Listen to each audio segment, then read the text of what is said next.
бүлдіргеннің мұртшаларымен жұмыс жасап жатырмын. Біз алдыңғы апталарда осы аналықтан біз мұртшаларды алып орналастырған болатынбыз рядтарға. Және де қазір біз олардан тек қана өнім алу үшін ғана, ал бұл аналық болады. Біз бұлардан тек қана мұртшаны алу үшін ғана жұмыс жасаған болатынбыз. Және де осы құлпынаймен біз тек қана кокосовый субстрат және де тағы да басқа да қосындылармен гидропоникада өсіріп жатырмыз. Біз қазіргі таңда тек қана осы бүлдіргенмен ғана емес, және де томатпен жұмыс жасап жатырмыз. Көбінесе менде деген қазір көріп тұрғаныңыздардай, бұл жерде мұртшаларды алып тастау керек. Себебі біз бұл аналықтан мұртшаларды алып алдық. Міне бірінші аламыз осы мұртшаларды. Бұлар керек емес болады бізге. Мына жерге бізге көбінесе қазір жапырақтарына көңіл бөлу керек. Бұл жерде көбінесе бізге жеміс алу үшін жақсы деген. Олар деген өте қыста дәмді болады, және де қызыл, дәмдірек болады. Біз көбінесе қыста жылыжайлардың арқасында бүлдіргенді жейміз. Сол үшін бізге деген жапырақтарына көп көңіл бөлу керек, және тамырларына көп көңіл бөлу керек. Бізде қазір фотосинтез процесі жүріп жатыр. Мына көріп тұрғаныңыздай күн сәулесі түсіп тұр.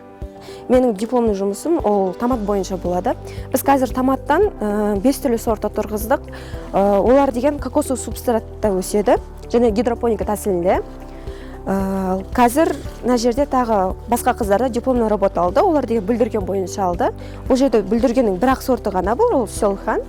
Гидропоникада өсіру негізі жақсы тәсіл, және де аэропоникада. Гидропоника мен аэропоника бірдей тәсілде болады көбінесе. Негізі кокосовый субстрат қымбат болады көбінесе. Бірақ негізі Қазақстанда перлитті қолдансақ болады. Мінекей перлит. Бұл Каспий теңіз жағалауында. Каспий жақта көбінесе бар перлит.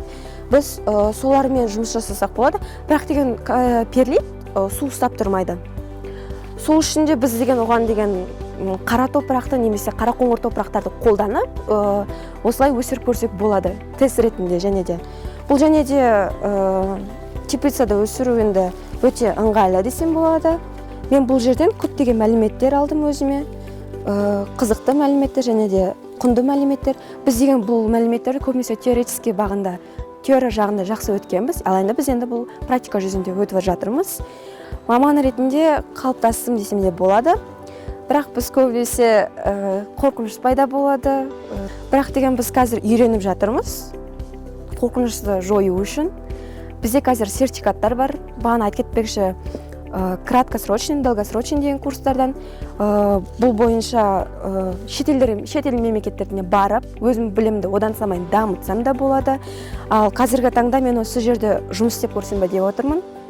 Менің мамандығым негізі жеміс, көкөніс, жидек және жаңғақ бойынша 4 түрінші болады. 4-ші түрі. Мен негізі өзім көкөніс жағына ойлансам ба деп тұрмын, потому что бізде Қазақстанда көбінесе көкөніс жағы қатты дамыған. Көкөніс жағын көбінесе қолданылады, күнделікті қолданылады десем де болады.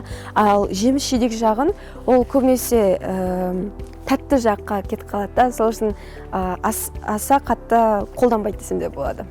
Шетелге баруға ойым бар, бірақ әлі ойланып жүрмін. Мысалы, Корея мемлекетінен барсам ба деп тұрмын. Ол жерде себебі агро шаруашылығы жақсы дамыған дейді.